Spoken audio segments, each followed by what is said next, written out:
انا اعطیناک الکوثر. میں جلدی سے اب اس کو سورت کو بھی مکمل کر دوں تاکہ یہ ہماری سورت کمپلیٹ ہو جائے.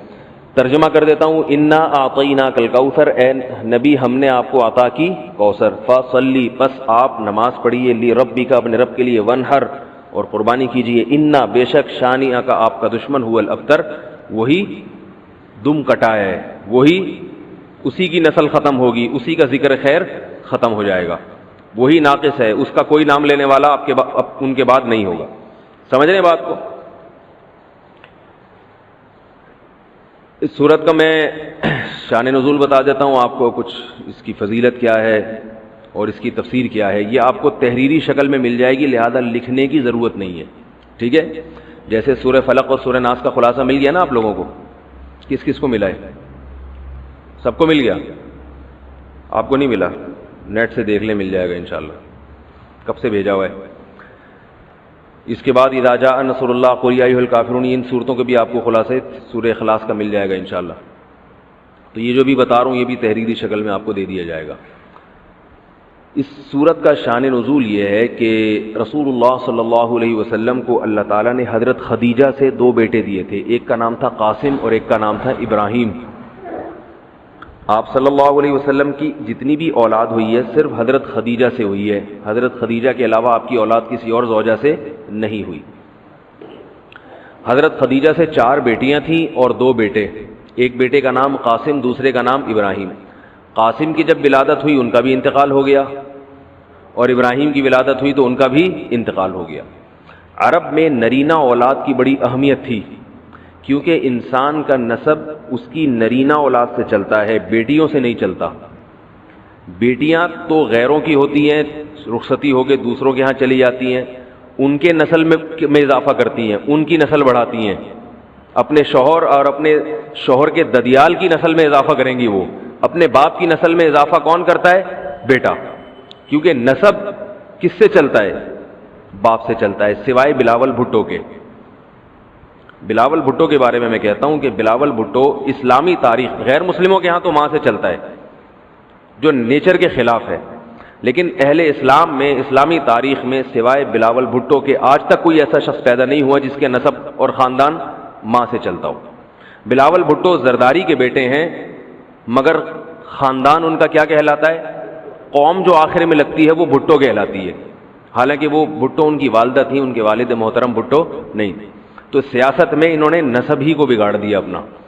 سمجھ رہے بات کو؟ تو یہ سیاسی لوگ اتنے خطرناک ہوتے ہیں کہ یہ اپنے باپ کے نسب کو بدل دیتے ہیں سیاست کے چکر میں، کیونکہ زرداری لگے گا تو ووٹ نہیں ملیں گے، ووٹ بھٹو کے نام کو کیش کرانا ہے. خیر، تو رسول اللہ صلی اللہ علیہ وسلم کے 2 بیٹے ہوئے، دونوں کا انتقال ہو گیا.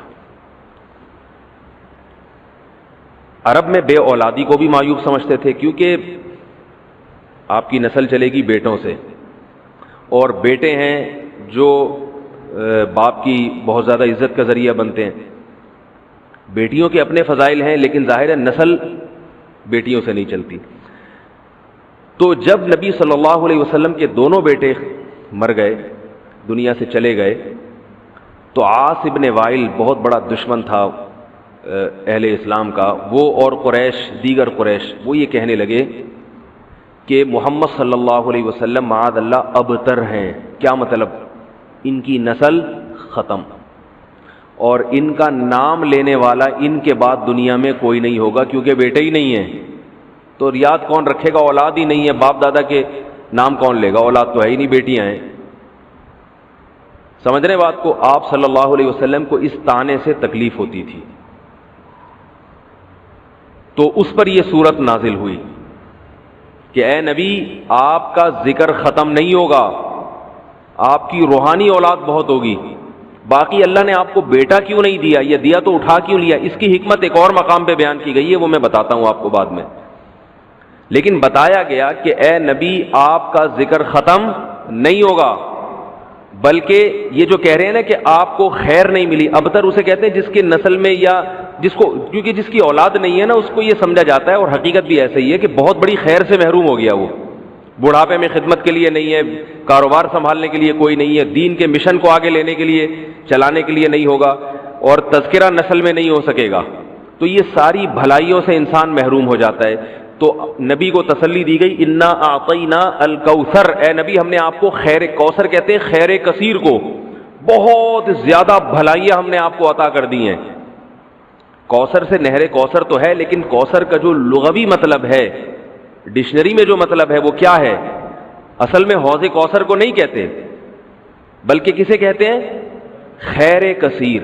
اے نبی ہم نے آپ کو خیر کثیر عطا کی ہے، جس میں کیا ہے؟ نبوت، عزت، آپ کا قیامت تک تذکرہ ہوتا رہے گا، یہ ساری چیزیں ہم نے آپ کو عطا کر دی ہیں، لہذا ان کے تانوں سے پریشان ہونے کی ضرورت نہیں ہے۔ ان کے نرینہ اولاد ہوگی تو بھی ان کا تذکرہ نہیں ہوگا، اور آپ کے نرینہ اولاد نہ ہو کے بھی آپ کی روحانی اولاد قیامت تک باقی رہے گی، اور آپ کا تذکرہ بہت زیادہ ہوتا رہے گا۔ یہ خیر کثیر ہم نے آپ کو عطا کی ہے۔ پھر اسی خیر کثیر میں سے ایک خیر حوض کوثر بھی ہے، جس کا نام کوثر اس لیے رکھا گیا کہ وہ ایک پانی کی نہر ہے جو نبی صلی اللہ علیہ وسلم کو قیامت کے دن دی جائے گی، اور آپ صلی اللہ علیہ وسلم خود بھی اس سے پئیں گے اور اپنے امتیوں کو بھی اس سے پلائیں گے۔ اس پانی میں بھی اللہ نے خیر کثیر رکھی ہے۔ وہ خیر کثیر کیا ہے وہ ابھی انشاءاللہ میں بتاؤں گا۔ تو اس کا مصداق یعنی یہ آیت منطبق ہوتی ہے حوض کوثر پر بھی، ٹھیک ہے؟ تو یہ تو اس کا شان نزول ہے کہ اللہ نے بتا دیا کہ یہ جو آپ پر طنز اور طعنے کر رہے ہیں یہ لوگ ہیں جن کی نسل ہے ختم ہونے والی، ان کا نام لینے والا کوئی بھی نہیں ہوگا۔ بڑے بڑے سرداروں کے نام تو لیا جاتا ہے ان کا آج، لیکن اچھے جذبے سے نہیں لیا جاتا، ان کا نام برائی کے طور پہ لیا جاتا ہے۔ یہ تو اس سورت کا ہو گیا شان نزول۔ اس سورت کی فضیلت کیا ہے؟ حدیث میں آتا ہے، صحابہ کہتے ہیں کہ ہم بیٹھے ہوئے تھے رسول اللہ صلی اللہ علیہ وسلم کے ساتھ مسجد میں، آپ صلی اللہ علیہ وسلم پر ایک دم کچھ غنودگی سی طاری ہوئی، بے ہوشی کی کیفیت طاری ہوئی جیسے وحی میں ہوتی تھی۔ تو اس کے بعد جب آپ صلی اللہ علیہ وسلم بالکل بیدار ہوئے ہیں، نارمل حالت میں آپ صلی اللہ علیہ وسلم آئے ہیں، تو بڑے خوش تھے، اور آپ صلی اللہ علیہ وسلم نے اس سورت کی تلاوت کی۔ اللہ کے نبی پر جب وحی آتی تھی نا، تو جیسے ہی آپ صلی اللہ علیہ وسلم ہوش کی حالت میں آتے تھے تو فوراً ان آیتوں کی تلاوت شروع کر دیا کرتے تھے تاکہ میں بھول نہ جاؤں۔ تو آپ نے فوراً بسم اللہ الرحمن الرحیم پڑھا، اور انا اعطیناک الکوثر فصل لربک وانحر ان شانئک هو الابتر، یہ آیتیں نازل ہوئیں اور آپ نے فوراً ان آیتوں کی تلاوت شروع کر دی۔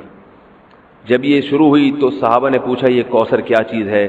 آپ صلی اللہ علیہ وسلم نے فرمایا میرے رب نے مجھے بشارت دی ہے کہ قیامت کے دن مجھے ایسی نہر ملے گی، وہ نہر ایسی ہے کہ اس کے جو پیالے ہیں جس سے لوگ پانی پئیں گے وہ چاندی کے ہیں، اور ان کی تعداد ان پیالوں کی، گلاسوں کی اتنی ہے جیسے آسمان کے ستارے، اور اس نہر کا پانی برف سے زیادہ سفید ہے اور شہد سے زیادہ میٹھا ہے، اور میری امت میں کوئی بھی اس کا پانی پیے گا تو اسے کبھی بھی پیاس نہیں لگے گی۔ میدان حشر میں جو لوگوں کا سب سے بڑا مسئلہ ہوگا وہ پیاس ہوگا، سب سے بڑا مسئلہ۔ اور کہتے ہیں سمندروں کا پانی بھی اگر پی لے کوئی ساتوں سمندروں کا تو اس کی پیاس نہیں بجھے گی۔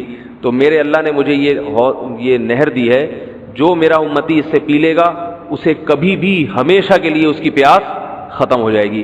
پھر آپ صلی اللہ علیہ وسلم نے فرمایا اسی موقع پر، اسی حدیث میں، کہ کچھ میرے امتی آئیں گے حوض کوثر سے پانی پینے کے لیے، فرشتے انہیں وہاں سے ہٹائیں گے، دھتکاریں گے۔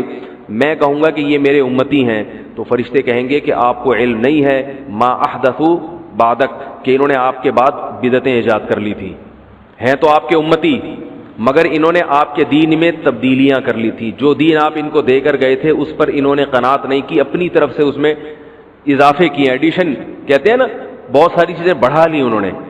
تو اس میں وعید بھی آپ صلی اللہ علیہ وسلم نے بتا دی کہ حوض کوثر سے بدعتی کو پانی پینے کی توفیق نہیں ملے گی۔ تو یہ تو اس صورت کی فضیلت ہو گئی۔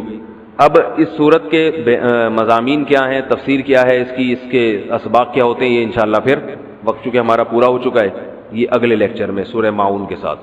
وما علینا الا البلاغ۔ سورہ واقعہ 27ویں پارے میں ایک بہت اہم ترین صورت ہے۔ میں نے ارادہ کیا کہ آج انشاءاللہ میں سورہ واقعہ کا کچھ تفسیر اس کی بیان کروں گا۔ اذا وقعت الواقعات لیس لوقعتها کاذبہ خافضۃ رافعہ اذا رجت الارض رجا وبست الجبال بسا۔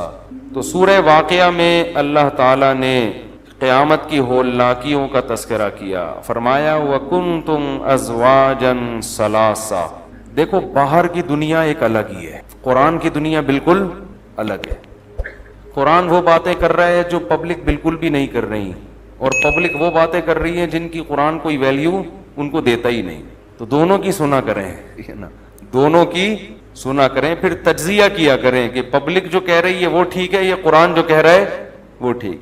پبلک کہہ رہی ہے کہ انسانوں کی بہت ساری قسمیں ہیں, کچھ کالے ہوتے ہیں, کچھ گورے ہوتے ہیں, گورے اچھے لگتے ہیں, کالے ان کو اچھے نہیں لگتے, کچھ دولت مند ہوتے ہیں, کچھ غریب ہوتے ہیں, دولت مند اچھے لگتے ہیں, غریب اچھے نہیں لگتے, کچھ چھوٹے قد کے ہوتے ہیں, کچھ اونچے قد کے ہوتے ہیں, چھوٹے قد کے اچھے نہیں لگتے, اونچے قد کے اچھے لگتے ہیں, کچھ کمزور ہوتے ہیں, کچھ طاقتور ہوتے ہیں, کمزور اچھے نہیں لگتے, طاقتور اچھے لگتے ہیں. یہ قسمیں ہیں انسانوں کی.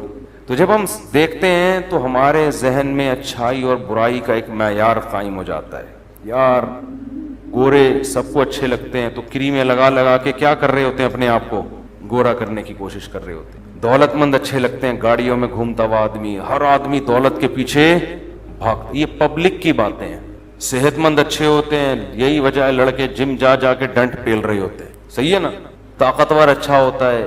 تو دنیا کی باتیں یہ ہیں کہ اتنی قسموں کے لوگ ہیں دنیا میں, بہت ساری قسمیں. انسان چاہتا ہے ان میں جو قسم سب سے اچھی سمجھی جاتی ہے میں اس کو اختیار کروں. لیکن جب اب قرآن کی طرف آتے ہیں, قرآن کہتا ہے یہ ساری قسمیں تھوڑے دنوں کے لیے ہیں, سب مر کے مٹی ہو کے بولو ختم. لہذا اس میں اگر تم خوبصورت بن بھی گئے تو مٹی, طاقتور بن بھی گئے تو بھی مٹی, دولت مند بن بھی گئے تو بھی مٹی, ہر چیز کا انجام کیا ہے, مٹی.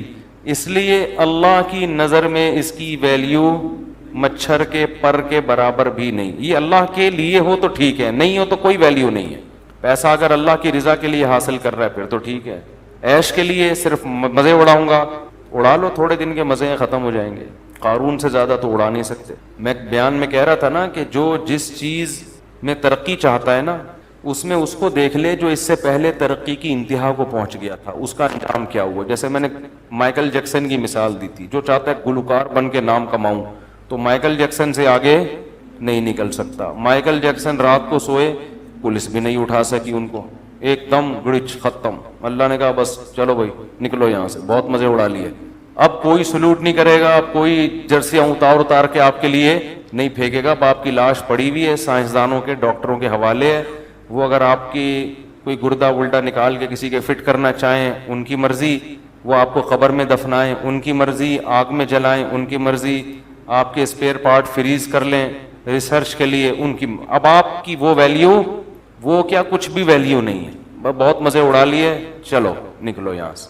اگر آپ دولت مند بننا چاہتے ہیں تو کتنا قارون سے آگے نہیں نکل سکتے. قارون کے جو خزانے کی چابیاں جانور لے کے چلتے تھے, چابیاں اتنی زیادہ تھیں, ہمارے تو خزانے جانور نہیں لے سکتے. 2-4 چیک جیب میں پڑے ہوئے ہوں گے, ایک تھیلا پڑا ہوا ہوگا اس میں سکہ رائج الوقت ہوگا, بہت زیادہ یہی ہوگا نا, ٹھیک ہے.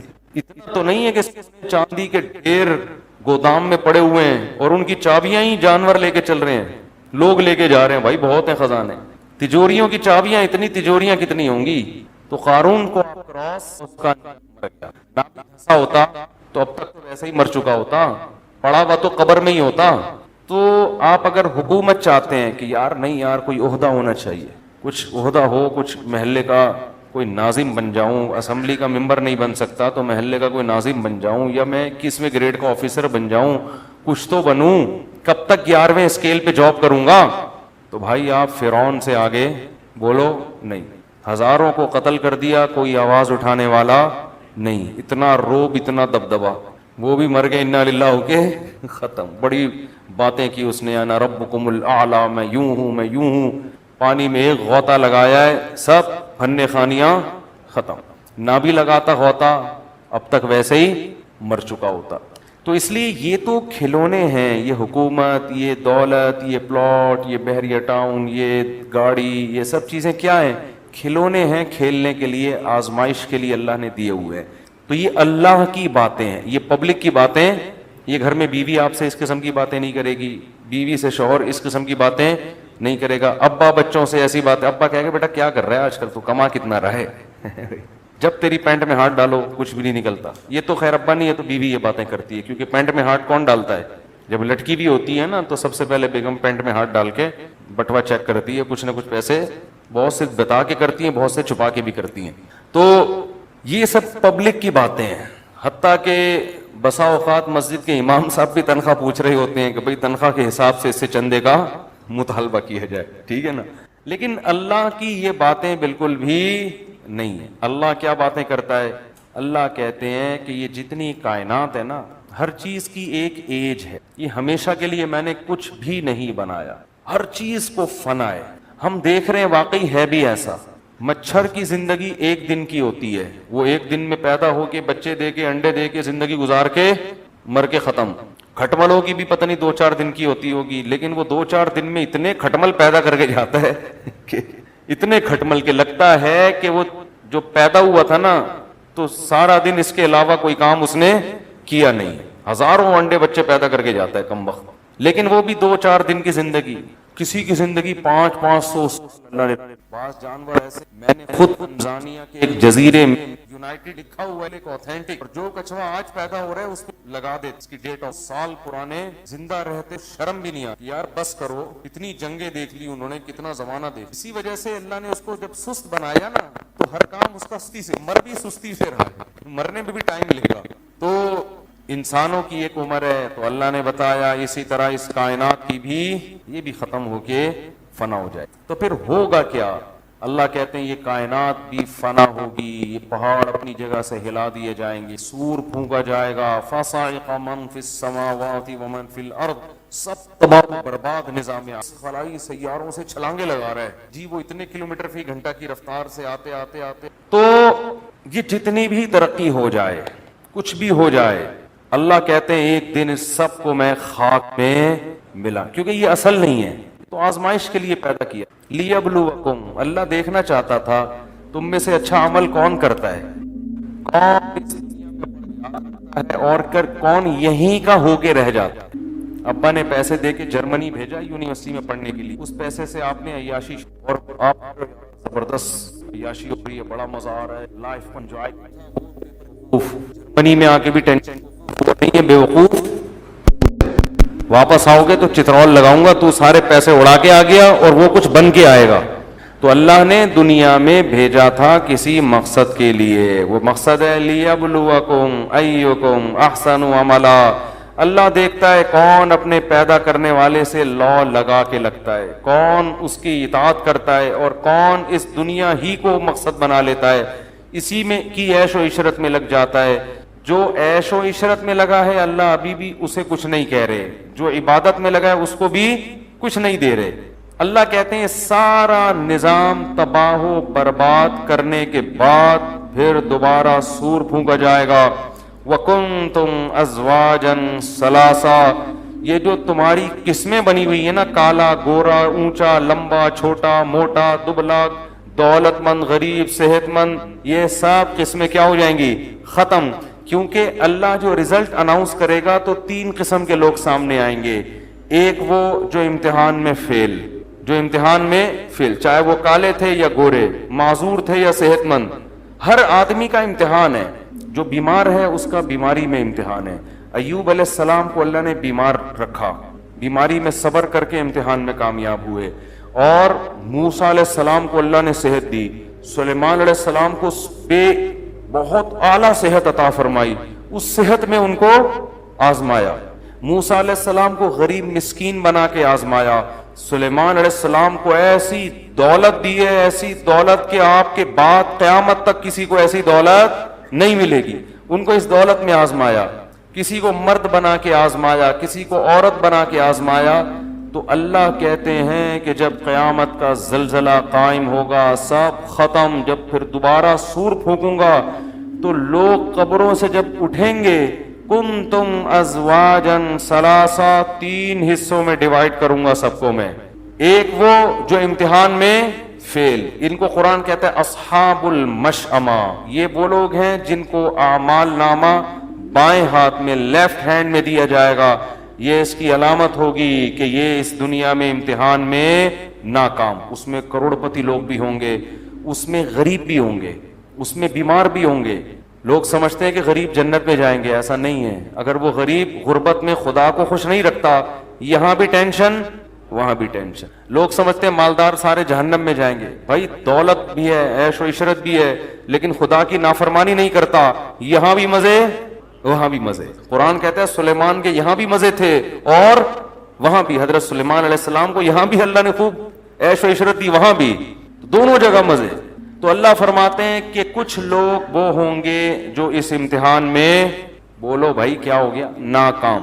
وَأَصْحَابُ الْيَمِينَ, کچھ وہ ہوں گے جو دائیں ہاتھ والے ہوں گے. یہ اس امتحان میں پاسنگ مارکس لے کر آئیں گے, ایکسیلنٹ نہیں, A1 گریڈ, بولو نا بھائی, نہیں, پاسنگ مارکس, کامیاب ہو گئے. ان کو اعمال نامہ کہاں دیا جائے گا, دائیں ہاتھ. جہنم میں نہیں جائیں گے, جنت مل جائے گی. اللہ فرماتے کچھ ہوں گے والسابقون السابقون. قرآن کیا کہتا ہے, فاصحاب المیمنۃ ما اصحاب المیمنہ, جو پاس ہونے والے لوگ ہیں کیا خوب ہوں گے وہ بھی. ما اصحاب اللہ خود تعریف کر رہے کیا زبردست. واصحاب المشأمۃ ما اصحاب المشأمہ, جو بائیں ہاتھ والے ہوں گے کیا ہی برے ہوں گے وہ, کتنا برا ٹھکانہ. والسابقون السابقون, فرمایا کچھ لوگ وہ ہوں گے جو سبقت کرنے والے تھے, ایکسیلنسی کے ساتھ مارکس لیے انہوں نے. یہ وہ لوگ ہیں جو واقعی سبقت کرنے والے ہیں. یہ کون ہیں, جو ہر نیکی میں دوسرے سے آگے بڑھنے کی کوشش. ان کا سب سے پہلا مصداق مجاہدین ہے, جنہوں نے اپنی جان مال کو اللہ کے حوالے کر کے میدان جنگ میں نکلتے ہیں, دنیا کو خیر آباد لڑتے ہیں اللہ کی راہ میں. پھر وہ لوگ جنہوں نے دین کے لیے اپنے آپ کو وقف کر دیا. پرسوں رائیونڈ سے ایک بزرگ سے ملاقات ہوئی, 40 سال سے رائیونڈ میں مقیم ہے, 40 سال ہو گئے اپنے آپ کو دین کی خدمت کے لیے, بولو, وقف. میں نے ایسے دیکھے ہیں تبلیغ میں بزرگ, کروڑ پتی لوگ ہیں, ان کا بزنس ہے چلتا ہوا, بزنس چل رہا ہے اپنی جگہ, بزنس کو بہت تھوڑا ٹائم کسی کے ذمے لگا دیا, اور وہ سارے وسائل کہاں خرچ ہو رہے ہیں, دعوت. میں ایک دفعہ گیا اجتماع میں, ایک صاحب دیکھ پہ بیٹھے ہوئے ہیں نا, ڈھکن ہٹا کے کھانا بانٹ رہے ہیں لوگوں کو. میں نے کہا کوئی پکوان سینٹر ہوگا ان کا, پتہ چلا بہت بڑا تاجر ہے بھائی, ٹھیک ہے نا, لیکن اپنے آپ کو کیسا وقف کیا ہے کہ اللہ کے دین کی اور دین والوں کی خدمت کے لیے دیکھ پہ بیٹھ کے لوگوں کو چاول تقسیم, اکرام ہو جائے بھائی لوگوں کا, لوگ اللہ کی راہ میں نکل جائیں. تو کچھ لوگ ایسے ہیں جنہوں نے من یشری نفسہ ابتغاء مرضات اللہ, اللہ فرماتے اپنے آپ کو بیچ دیا انہوں نے. تو یہ کون ہے, یہ پاسنگ مارکس والے نہیں ہیں, یہ وہ لوگ ہیں جو والسابقون السابقون, بہت سبقت کر لی انہوں نے. ثلۃ من الاولین وقلیل من الاخرین, اللہ فرماتے ہیں یہ جو سابقین ہے نا, جو ایکسیلنسی کے ساتھ پاس ہوں گے, یہ پہلے لوگوں میں بہت ہوں گے, یعنی صحابہ میں اور تابعین میں. بعد میں یہ لوگ تھوڑے سے شارٹ ہو جائیں. آبادی کے ریشو کے لحاظ سے شروع میں ان کی تعداد بہت زیادہ. اس سے بھی پتہ چلتا ہے کہ روافظ جو یہ کہتے ہیں کہ صحابہ میں چند ٹھیک تھے, باقی سارے معاذ اللہ منافق, تو قرآن تو کیا کہتا ہے, شروع کے لوگوں میں ان کی تعداد بہت زیادہ, اصحاب یمین کی نہیں, سابقون کی. شروع کے لوگوں میں بہت زیادہ, جیسے جیسے قیامت قریب ہوتی جائے گی یہ لوگ مارکیٹ میں شارٹ ہوتے جائیں گے, ان کی تعداد کیا ہوتی چلی جائے گی آبادی کے لحاظ سے. فرمایا فی جنات النعیم, یہ جو السابقون ہیں یہ عیش کے باغات میں ہوں گے, علی سرر موضونہ, خوبصورت تخت جنت میں بچھے ہوئے ہوں گے جس پر یہ بیٹھے ہوئے ہوں گے, متکئین علیہا متقابلین. قرآن جنت کی نعمتوں کا تذکرہ کرتا ہے تو ایسے انداز میں کہ انسان کی جو کا مینٹل لیول ہے نا اس سے اوپر کی باتیں نہ ہو, اور ہر دور کے انسان کو جنت سمجھ میں آ جائے, ورنہ جنت کو مثال کے ذریعے بیان کرنا ممکن نہیں ہے. میں اس کی ایک مثال دیتا ہوں. دیکھو اللہ نے ہمیں دنیا میں جو نعمتیں دی ہیں یہ ہمارے کسی عمل کا بدلہ نہیں ہے, لیکن ان نعمتوں میں کتنے مزے رکھے ہیں. شدید پیاس کے وقت آپ پانی پئیں, کیسا مزہ آتا ہے. جس کے پاس تھوڑا سا پیسہ ہو کیسی مزے کی زندگی گزر رہی ہوتی ہے اس کی, حالانکہ یہ عمل کا بدلہ نہیں ہے.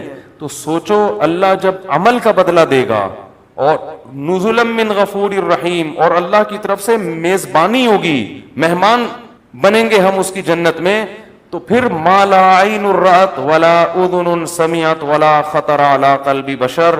نبی نے فرمایا ایسی نعمتیں اللہ نے تیار کر کے رکھی ہیں جو نہ کسی آنکھ نے آج تک دیکھی، نہ کسی کان نے ان کا حقیقی تذکرہ سنا، اور نہ کسی دل میں ان کا خیال بھی گزرا ہے. یعنی آپ عیش و عشرت جتنا سوچ سکتے ہو نا، آپ کی جہاں انتہا ختم ہوگی اس سے بھی آگے کی چیز ہے جنت. بہت خوش قسمت لوگ ہیں جو اس دنیا میں تھوڑی سی قربانی دے کر اپنے اوپر جنت کو واجب کر لیتے، اور بہت ہی بدقسمت لوگ ہیں جو تھوڑے سے گناہ ہیں جن کو آرام سے چھوڑا جا سکتا ہے، مگر ان چند حرام لذتوں کی خاطر اپنے آپ کو جنت سے محروم کر رہے ہیں.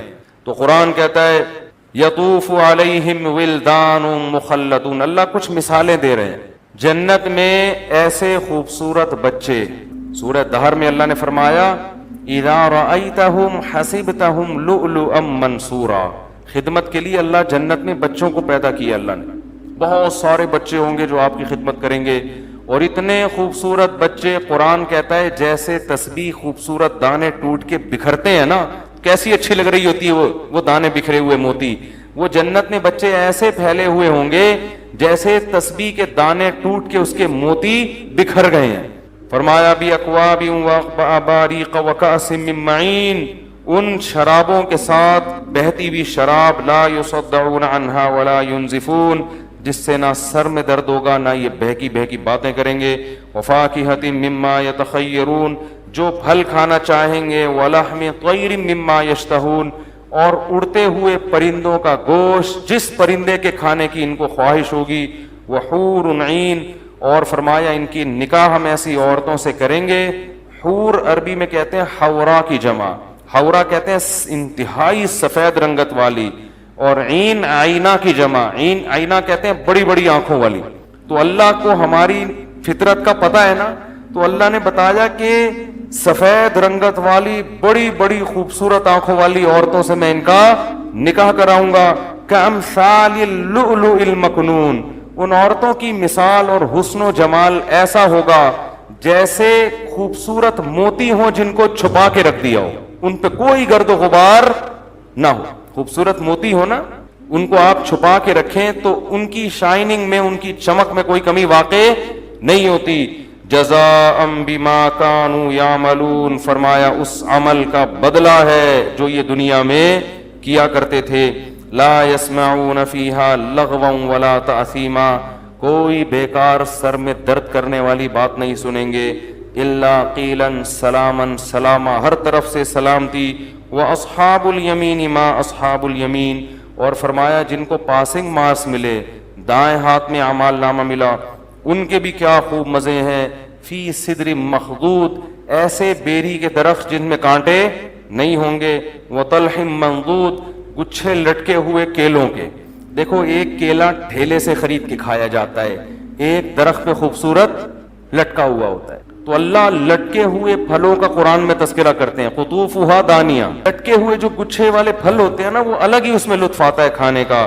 فرمایا وظل ممدود وماء مسکوب وفاکہۃ کثیرۃ لا مقطوعۃ ولا ممنوعۃ وفرش مرفوعۃ انا انشأناہن انشاء فجعلناہن ابکارا. فرمایا ان کو جو ہم حوریں دیں گے، جو ان کو عورتوں سے ان کا نکاح کریں گے، یہ وہ عورتیں ہیں جن کو ہم نے جنت ہی کی مٹی سے پیدا کیا. فجعلناہن ابکارا، اور ان کو ہم نے کنوارا بنایا ہے. لم یطمثہن انس قبلہم ولا جان، جس جنتی کو یہ خوبصورت عورتیں ملیں گی، اس جنتی سے پہلے نہ کسی انسان نے ان کو چھوا اور نہ کسی جن نے ان کو چھوا ہوگا. اس سے پتہ چلتا ہے عورت کی یہ خوبصورتی ہے کہ نکاح سے پہلے اس کا کسی سے ریلیشن، بولتے کیوں نہیں بھائی، یہ اس کی حسن ہے، یہ اس کی خوبصورتی ہے. اس لیے اللہ نے جنتیوں کے لیے ایسی عورتوں کا انتظام کیا ہے مقصورات فی الخیام، جن کو خیموں میں بند کر دیا ہے. اور آج لوگوں کو کس طرح کی عورتیں چاہیے؟ بولڈ، بہت زیادہ ماڈرن ہونی چاہیے. پھر وہ جب، ابھی کیا میں بولوں، جنت کی باتیں بیان ہو رہی ہیں، پھر جب وہ سر پہ جوتے پڑتے ہیں نا، اور شکوک اور شبہات، یار یہ پتہ نہیں کیا ہو رہا ہے کہ گھر سے غائب ہے، آ ہی نہیں رہی ہے. مرد کا بھی یہی ہے، ماڈرن آدمی ہوتا ہے، عورت کو اس پہ اعتماد نہیں ہوتا. پتہ نہیں یہ فون جیسے ہی فون آیا بیگم بیٹھی بھی ہے نا ایک دم یوں کر کے گھما دیا اس کو شک ہوتا ہے پتہ نہیں کیا کر رہا ہے بھائی. اور ادھر ان کو شک. یورپ میں ایک ماہر نفسیات ہے, اس کا میں نے کچھ دن پہلے کچھ سال پہلے بیان سنا. اس نے کہا بھائی یہ جو پہلے ہی شادیاں بہت کم ہو رہی ہیں, اب ان شادیوں میں میاں بیوی کو ایک دوسرے پہ شکوک و شبہات ہوتے ہیں, تو ان بیسس پر طلاق نہ دیا کرو. اگر دونوں غلط ہیں تو کوئی بات نہیں, رشتے کو چلاؤ. اصل میں وہ لوگ تو پریشان ہیں نا, ایک تو شادی ویسے ہی نہیں ہو رہی ان کے یہاں, پھر ہو رہی ہے تو ان میں بہت سو کے تعلقات سامنے آنا شروع ہو جاتے ہیں. بیگم پکڑی گئی اسکائپ پہ بات کرتے ہوئے, میاں پکڑا گیا کسی سے بات کرتے ہوئے. تو وہ ماہر نفسیات کہہ رہا تھا بھائی اگر پکڑے بھی جا رہے ہیں تو کوئی اتنا بڑا ایشو نہیں ہے, کوئی بات نہیں, ٹھیک ہے نا, کوئی بات نہیں. اگر اس کا اس سے بھی فرینڈ شپ ہے, بیوی تو تمہاری ہے نا, اور بیوی کو کہہ رہے ہیں کوئی بات نہیں اگر اس کی گرل فرینڈ ہے اور اس سے تعلقات ہیں, میاں لیگل تو تمہارے لیے ہے نا یہ.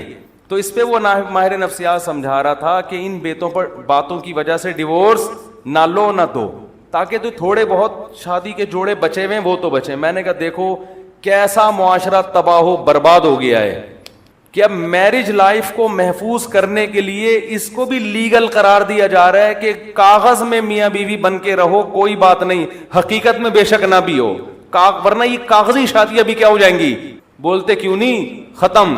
تو اسلام نے جو نظام دیا ہے نا, عورت کی عفت, عورت کی پاک دامنی, وہ باپ کے گھر سے نکل کے کہاں جائے گی, شوہر کے گھر میں سیدھا. یہ بہت بڑی نعمت ہے. تو اللہ فرماتے ہیں ہم نے ان کو جنت کی مٹی سے بنایا اور کنوارا بنایا, عرباً اتراباً, اور ہم نے ان کو ہم عمر بنایا. لوگ عام طور پر کم عمر لڑکیوں سے شادی کی خواہش ظاہر کرتے ہیں خوبصورتی کی وجہ سے. تو جنت کی عورت خوبصورت ہوگی لیکن آپ کی ہم عمر, کیونکہ ہم عمر سے انسان کا مینٹل لیول ملتا ہے, وہ اپنے غم اس کے سامنے بیان کر سکتا ہے, راز کی باتیں اس کے سامنے. لیکن دنیا میں ہم عمر جب ہوتی ہے تو آپ اگر 50 سال کے ہیں تو ہم عمر بھی کتنے سال کی ہوگی, 50 سال. تو میچور تو ہوگی لیکن حسن و جمال ختم ہو جاتا ہے. تو جنت میں اللہ نے یہ دونوں نعمتیں دی ہیں. فرمایا لی اصحاب الیمین, یہ ان لوگوں کو نعمتیں ملیں گی جو دائیں ہاتھ والے ہیں. ثلۃ من الاولین وثلۃ من الآخرین, فرمایا یہ پچھلوں میں بھی بہت اور قرب قیامت میں بھی یہ لوگ بہت ہوں گے. یہ بھی خوشخبری کی بات ہے کہ یہ مسلمانوں میں ہر دور میں اصحاب یمین ہول سیل کے حساب سے موجود رہیں گے. یہ کبھی بھی مارکیٹ سے شارٹ نہیں ہوں گے کہ 2-4 آدمی دنیا میں نیک بچے ہوں باقی سارے کیا ہو گئے ہوں, خراب ہو گئے. ایسا نہیں ہے. آگے اللہ فرماتے ہیں وَأَصْحَابُ الشِّمَالِ مَا أَصْحَابُ الشِّمَالِ, جن کو بائیں ہاتھ میں اعمال نامہ دیا جائے گا کتنے ہی برے ہیں. فی سموم و حمیم, گرم لو اور کھولتے ہوئے پانی میں. انہم کانوا قبل ذالک مترفین, جہنم کی آگ میں ہوں گے. فرمایا یہ وہ لوگ تھے جو دنیا میں اترایا کرتے تھے. وکانوا یصرون علی الحنث العظیم, ایک بہت بڑا جرم ان کی زبان سے سرزد ہوتا تھا. وہ کیا جرم تھا؟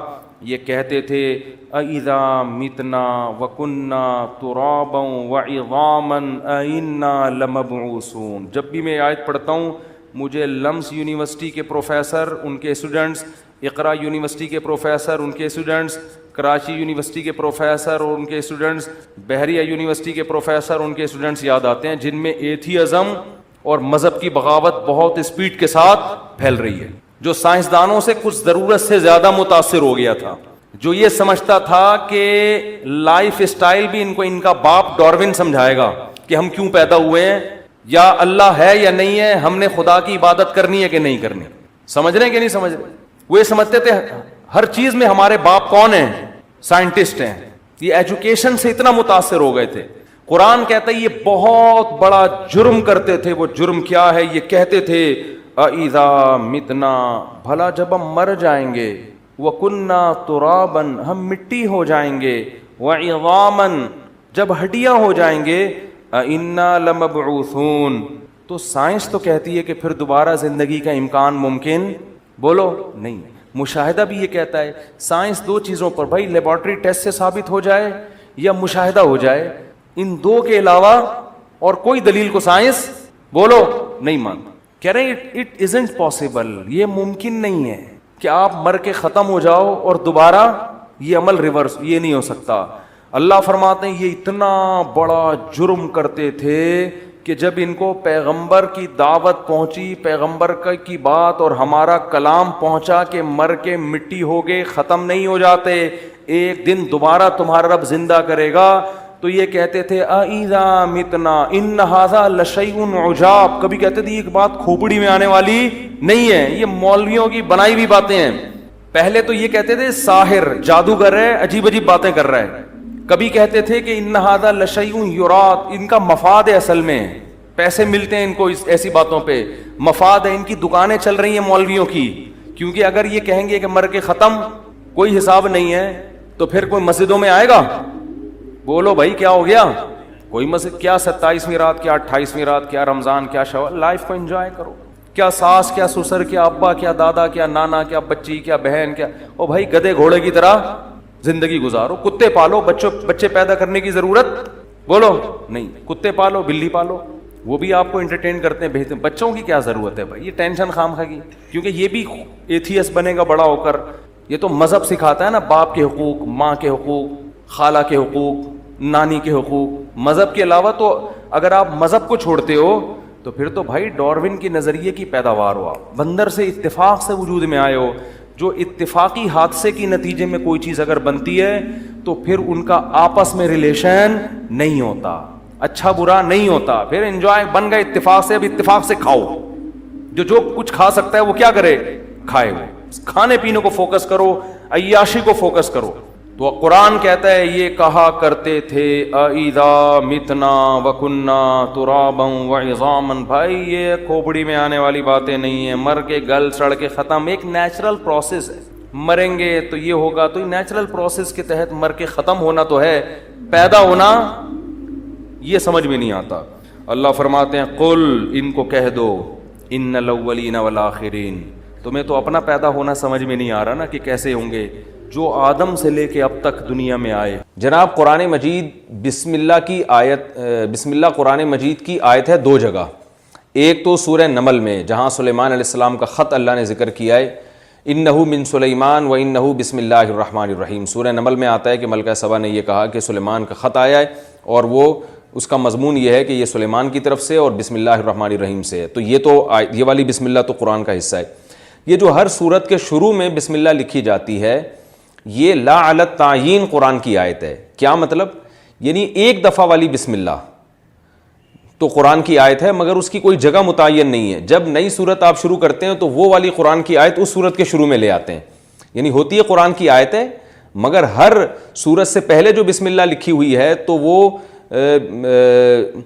ہر سورت سے پہلے جتنی دفعہ بسم اللہ لکھی ہوئی ہیں وہ ساری بسم اللہ نہیں، بلکہ ایک دفعہ بسم اللہ قرآن کی آیت ہے. وہی ایک بسم اللہ آپ کبھی سورہ فاتحہ سے پہلے پڑھ رہے ہوتے ہیں، کبھی سورہ بقرہ سے پہلے اس کو ریپیٹ کرتے ہیں، پھر سورہ آل عمران سے پہلے اس کو ریپیٹ کرتے ہیں، اور وہ والی بسم اللہ آپ سورہ توبہ سے پہلے ریپیٹ نہیں کر سکتے.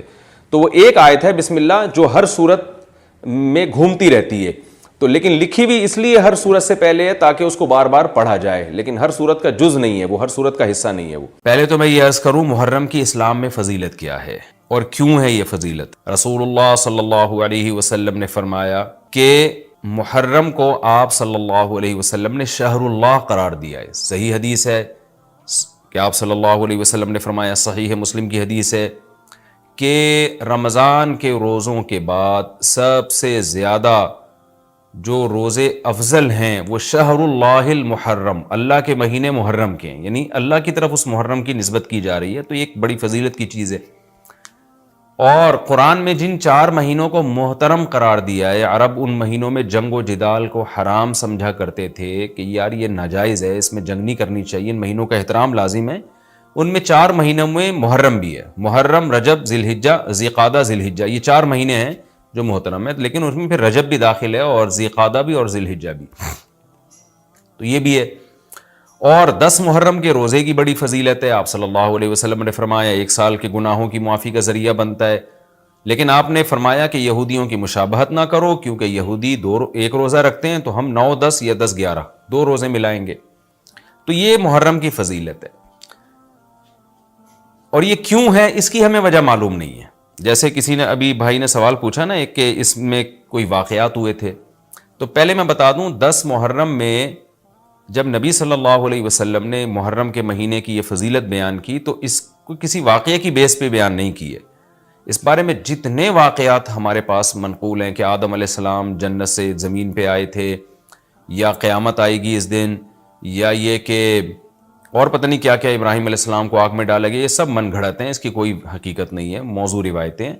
البتہ اس دن موسیٰ علیہ السلام اور بنی اسرائیل کو فرعون سے نجات ملی تھی، اس بارے میں روایت سندن بہتر ہے، یعنی اس کو مستند روایت کہا جا سکتا ہے. تو وہ یہ کہا جا سکتا ہے کہ 10 محرم کو موسیٰ علیہ السلام اور بنی اسرائیل کو اللہ نے فرعون سے نجات دی تھی.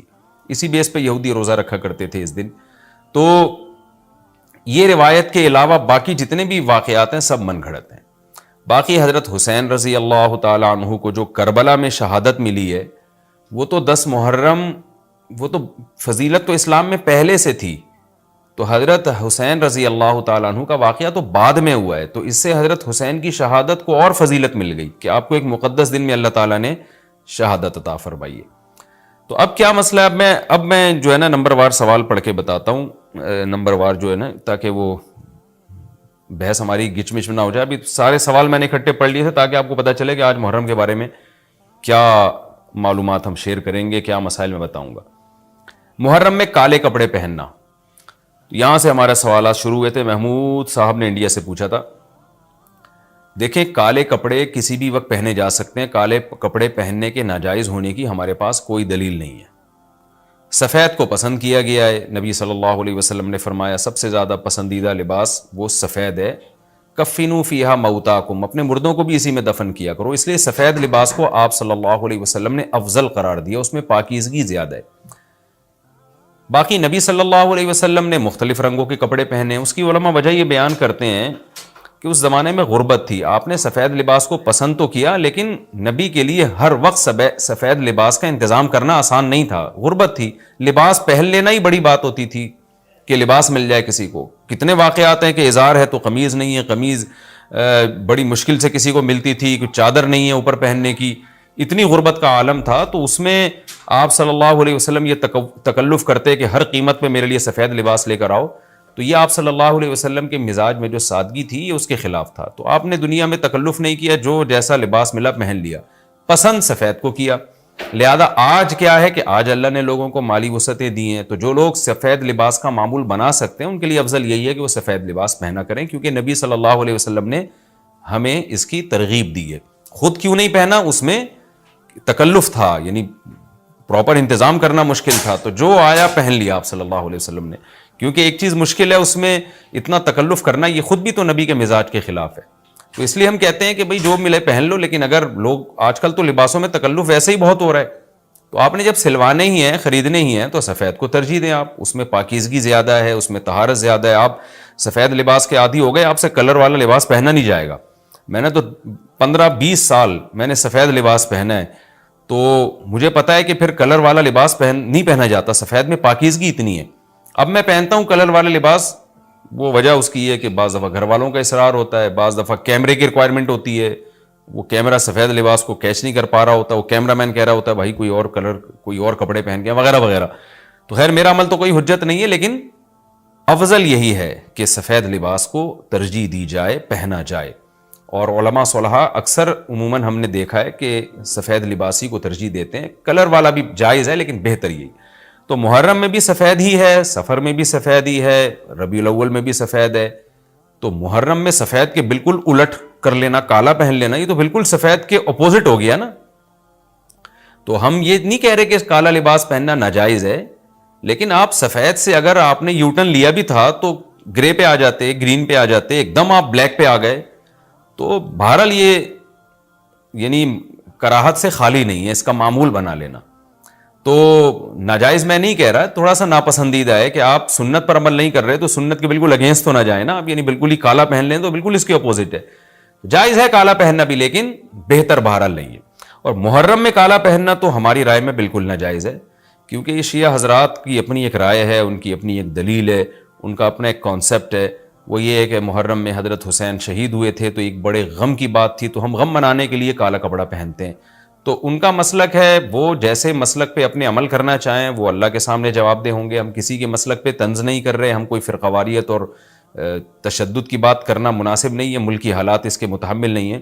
لیکن میں اہل سنت والجماعت حضرات سے کہتا ہوں کہ آپ یہ فیصلہ کریں بھائی، آپ یا تو پورے شیعہ ہو جائیں یا پورے سنی ہو جائیں.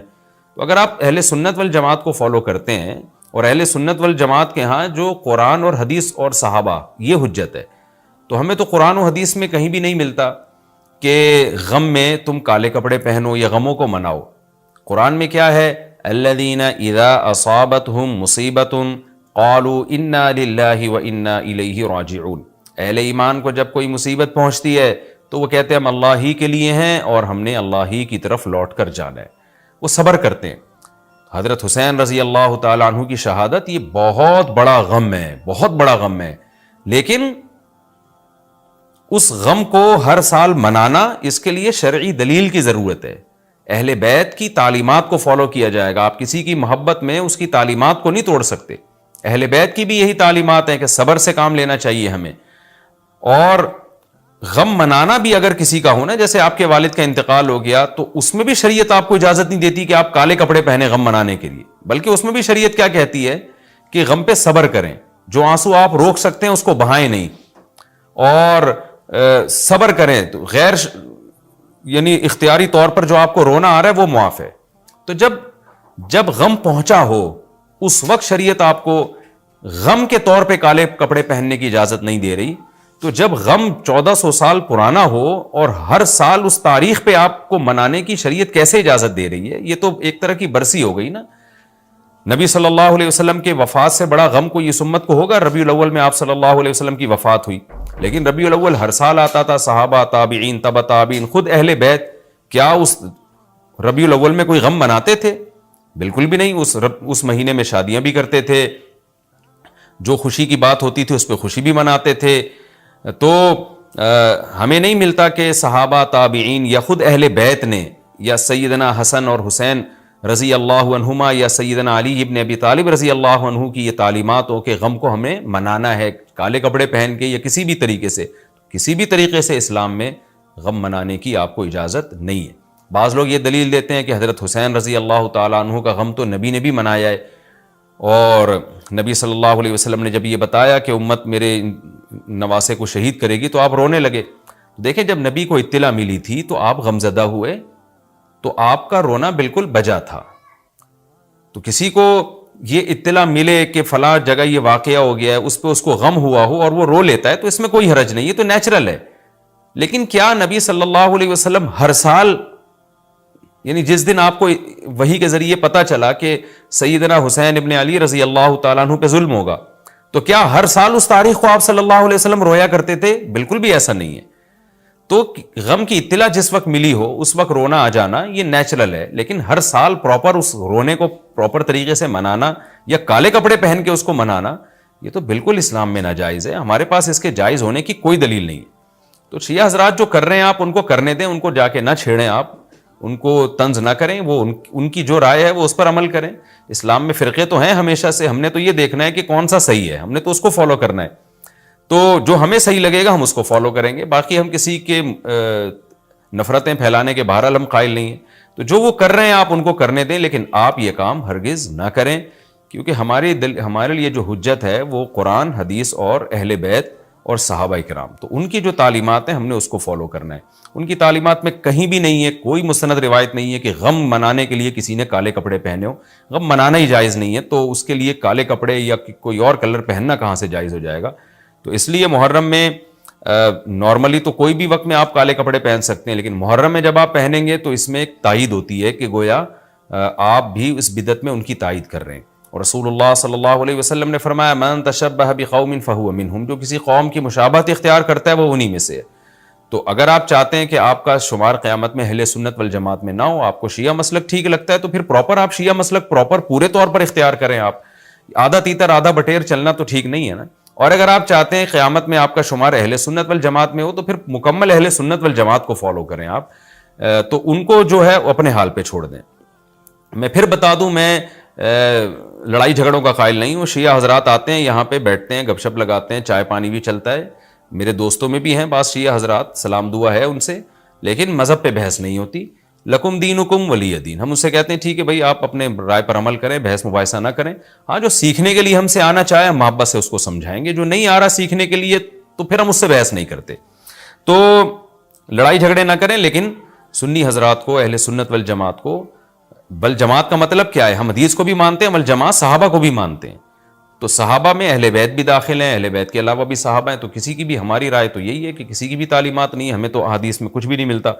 تو اللہ کا واسطہ آپ ایک رائے پر عمل کریں. اس لیے محرم میں آپ ان چیزوں کو فوکس نہ کریں. کالے کپڑے پہننا, غم منانا, یہ اسلام کی تعلیمات بالکل بھی نہیں ہے. تو یہ تو میں نے سوال کا جواب دیا کہ محرم میں اسپیسیفک کالے کپڑے اگر آپ پہنیں گے تو یہ ایک بدعت کی تائید ہوگی. تو نبی صلی اللہ علیہ وسلم نے تائید سے منع کیا ہے.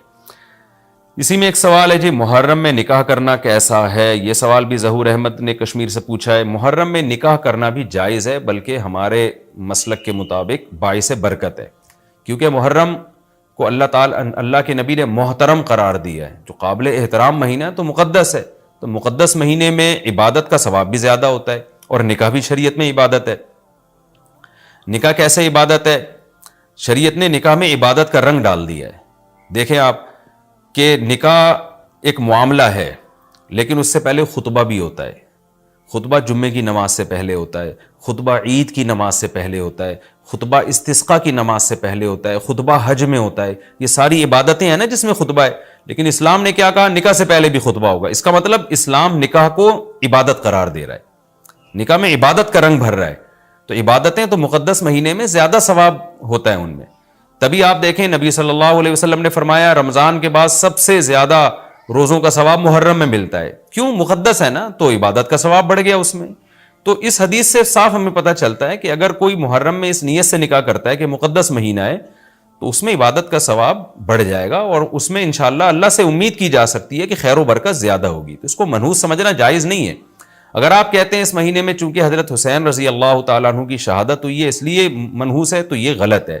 ایک تو ہماری نظر میں شہادت ایک بہت مقدس مقام ہے, اس کی وجہ سے کوئی مہینہ منحوس نہیں ہو سکتا. مقدس تو ہو سکتا ہے, منحوس نہیں ہو سکتا. دوسری بات یہ کہ یکم محرم سے لے کے 29 یا 30 ذی الحجہ تک اسلامی تاریخ میں کوئی ایسا دن نہیں ہے جس میں کسی مقدس شخصیت کی شہادت نہ ہوئی ہو یا کسی پہ ظلم نہ ہوا ہو. اگر آپ تاریخ کے اوراق اٹھا کے دیکھیں, ہر مہینے ہر تاریخ کو کوئی نہ کوئی اسلام میں اچھا واقعہ بھی ہوا ہے اور برا واقعہ بھی ہوا ہے. حضرت عثمان رضی اللہ تعالیٰ عنہ کی شہادت ہوئی باغیوں کے ہاتھوں. خود نبی صلی اللہ علیہ وسلم کی وفات ہوئی ربیع الاول میں, اور بھری ہوئی ہے نا اسلامی تاریخ. حضرت علی رضی اللہ تعالیٰ عنہ کی شہادت ہوئی. تو ان تمام شہادتوں کے آپ ایام نکالیں, ان کے مہینے نکالیں, کوئی مہینہ نہیں بچے گا. تو اس بیس پہ اگر آپ کہتے ہیں کہ اس مہینے میں نکاح پسندیدہ نہیں ہے, پھر تو پہلی تاریخ سے لے کے سال کی آخری تاریخ تک کوئی تاریخ بھی ایسی نہیں ہے کہ جس میں انسان نکاح نہ کرے. اس کا مطلب پھر آپ کنوارے چھڑے چھاٹی گھومتے رہیں, اور مسلمانوں کی پھر گروتھ ریشو تو میرا خیال ختم ہو جائے گا, مر جائیں, کہاں پیدا ہوں گے لوگ. اور اگر آپ کہتے ہیں کہ نہیں جی کسی شخصیت کے کسی دن میں انتقال کر جانے سے یا شہید ہو جانے سے یا اس پہ ظلم ہونے سے وہ دن منحوس نہیں بنتا, تو پھر 10 محرم بھی منحوس نہیں ہے. 10 محرم میں بھی آپ نکاح کر سکتے ہیں, اور محرم کے بقیہ تاریخوں میں بھی آپ نکاح کر سکتے ہیں. اور روایات میں ہمیں ملتا ہے کہ بعض بڑے بڑے حضرات تھے جن کے محرم کے مہینے میں نکاح ہوئے. میں اس بحث میں نہیں جاؤں گا, پھر اس میں تاریخی روایات ہیں, کوئی کہتا ہے فلاں تاریخ تھی, کوئی کہتا ہے, پھر لوگ اس پہ ایک غیر ضروری بحث میں چلے جاتے ہیں. لیکن ہمیں ایسے واقعات ملتے ہیں. تو اس لیے اس بارے میں, اور پھر شریعت میں جلد نکاح کی ترغیب ہے. نکاح کو ڈیلے کرنا یہ شریعت میں پسندیدہ کام نہیں ہے. اس بیس پہ تو ڈیلے کیا جا سکتا ہے نکاح کہ آپ کو رشتہ سمجھ میں نہیں آ رہا, مشورے کر رہے ہیں, لیکن جب ایک دفعہ رشتہ سمجھ میں آ جائے تو اسلام کا حکم یہ کہ اس میں جلدی کی جائے. صحیح بخاری کی مشہور حدیث ہے, نبی صلی اللہ علیہ وسلم کی خدمت میں خاتون آئیں, عرض کیا کہ یا رسول اللہ میں آپ سے نکاح کرنا چاہتی ہوں.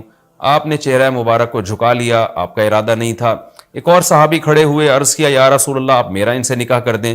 اسی محفل میں نبی نے ان صحابیہ کا ان صحابی سے نکاح کرا دیا. تو آپ نے تو یہ نہیں پوچھا کہ یہ محرم کا مہینہ چل رہا ہے یا سفر کا مہینہ چل رہا ہے یا ربیع الاول کا مہینہ چل رہا ہے. ڈیلے نہیں کیا اس کو, اس لیے کہ خود آپ کی تعلیمات یہ ہیں کہ نکاح میں جلدی کی جائے. تو اگر آپ کو محرم میں رشتہ ملتا ہے, آپ ربیع الاول تک ڈیلے کرتے ہیں محرم کی وجہ سے یا سفر تک ڈیلے کرتے ہیں, تو یہ ڈیلے کرنا خود قرآن و سنت کے خلاف ہے.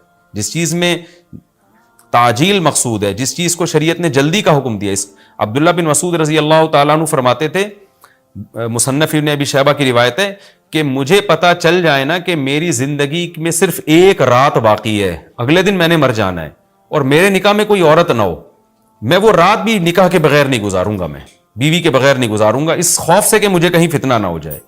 صحابہ کرام جو تقوی کے اعلیٰ معیار پر تھے اور جن سے گناہ کا اندیشہ بہت کم تھا اور کہیں معاشرے میں بے حیائی پھیلی ہوئی نہیں تھی، وہ تو ان کا تو یہ کانسیپٹ تھا کہ بھائی ہم بیوی کے بغیر ایک دن نہیں گزاریں گے، کہیں ایسا نہ ہو کہ برائی میں پڑ جائیں. اور آج چاروں طرف بےہودگی پھیل رہی ہے، چاروں طرف بے شرمی، بے حیائی، انٹرنیٹ پر بےہودہ چیزیں، آپ یوٹیوب میں ویڈیو میں جائیں فحش چیزیں آ رہی ہیں، ہر چیز آپ کی شہوت کو برانگیختہ کرنے والی ہے. اور اس میں آپ یہ کہیں کہ ایک رشتہ طے بھی ہو چکا ہے، آپ صرف اس بیس پر آپ اس کو ڈیلے کر رہے ہیں، ایک مہینہ، دو مہینہ، وہ لوگ سفر میں بھی نہیں کر رہے ہوتے، اور اس بیس پہ آپ ڈیلے کر رہے ہیں. اس میں خطرہ ہوتا ہے کہ مرد کسی گناہ میں نہ پڑ جائے، عورت کسی گناہ میں نہ پڑ جائے، تو شریعت اس کی آپ کو اجازت نہیں دیتی ہے. اور پھر اس میں یہ بھی ہوتا ہے کہ اگر آپ ڈیلے کرتے ہیں تو منگنیاں توڑنے کا شیطان کو موقع بہت ملتا ہے. میرے سامنے ایسے درجنوں واقعات ہیں، رشتہ طے ہوا لیکن جی چونکہ محرم ہے یا سفر آ رہا ہے تو ہم ربیع الاول میں کریں گے، یا منگنی کو کسی بھی وجہ سے ڈیلے کر دیا. تو جب منگنی ڈیلے ہوتی ہے، یعنی نکاح ڈیلے ہوتا ہے، منگنی ہو گئی، نکاح کو ڈیلے کر رہے ہیں آپ، اس میں شیطان پھر دونوں کو لڑواتا ہے. منگنیاں ٹوٹتی ہیں، اکثر نفرتیں پھیلتی ہیں، غلط فہمیاں، بدگمانیاں شیطان کو پھیلانے کا موقع ملتا ہے. اس لیے شریعت میں تو منگنی کا لفظ ہی نہیں ہے، شریعت میں ہے خطبہ. خطبہ کا مطلب نکاح کا پیغام بھیجا، ان کو جب سمجھ میں آ گیا تو فوراً نکاح کر دیا، بیچ کا کوئی راستہ نہیں اللہ نے رکھا. تو چاہے وہ محرم ہو، چاہے وہ سفر ہو، چاہے وہ ربیع الاول ہو، چاہے وہ ربیع الثانی ہو. ہاں کوئی اس وجہ سے ڈیلے کر رہا ہے نکاح، کوئی واقعی شرعی عذر ہے اس کو، وہ بہت سارے مسائل ہیں، لیکن محرم کا ہونا بہرحال کوئی شرعی عذر نہیں ہے. تو اس لیے ہم اس میں نکاح کو جائز سمجھتے ہیں، باعث برکت سمجھتے ہیں. پھر میں بار بار بتا رہا ہوں کہ جو وہ شیعہ حضرات جو کر رہے ہیں ان کو کرنے دیں، میں آپ کو آپ کے مسلک کی بات بتا رہا ہوں. ہم جو قرآن و سنت کو اور اصحاب رسول کو فالو کرتے ہیں اور اہل بیت کو بھی مانتے ہیں، ہم ان کی بات کر رہے ہیں. وہ بھی دعویٰ کرتے ہیں کہ ہم مانتے ہیں، تو ان کو ان کے دعوے پہ رہنے دیں. ہم تو وہی بات کریں گے جو ہمیں صحیح لگے گی. اچھا بھائی، یہ بھی ایک سوال پوچھا ہے جی، 10 محرم کو کون کون سے نبی کو نجات ملی؟ یہ بھی سوال میں نے دہرایا تھا، ام محمد نے پوچھا ہے. تو دیکھیں اس بارے میں